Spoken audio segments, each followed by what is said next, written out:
今天买了1斤牛肉，我们来清洗干净。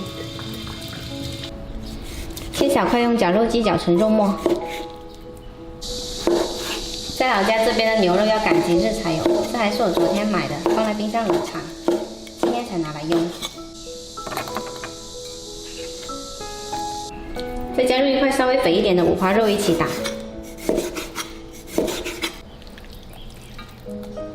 没有绞肉机，用手剁也可以。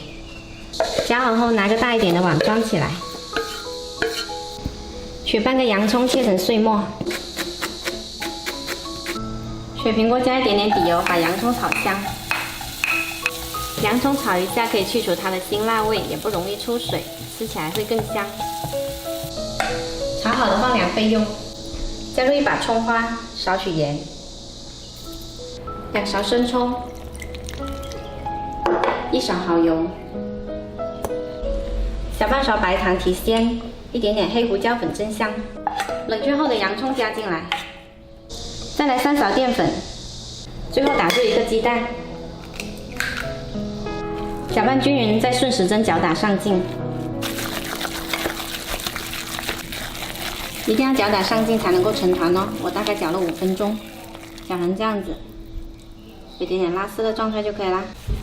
先把这肉末搓成圆球，等会我们下锅的时候呢，再把它按扁。妈妈，这用的是什么肉啊？牛肉啊，弟弟不爱吃牛肉，我把它做成饼，这样子他就会吃了。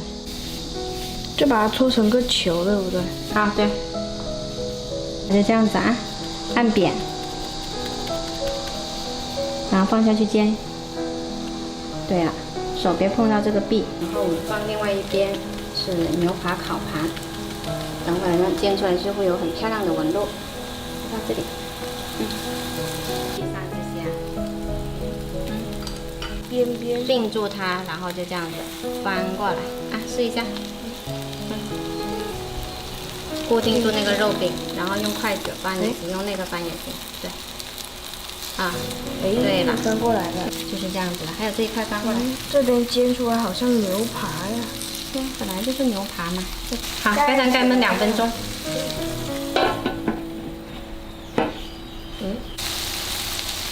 多翻一下面。你看我们压一下这个小饼，有一点点汁水出来了，你看，这个就熟了。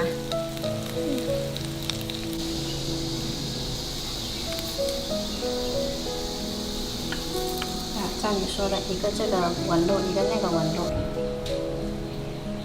这我做吧。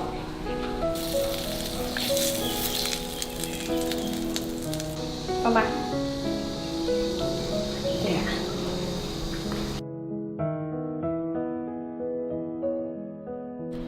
今天这道牛肉饼呢，吃起来鲜嫩多汁，一点都不柴。喜欢的朋友可以试一下哦。嫩的，吃吧。好不好吃？好吃。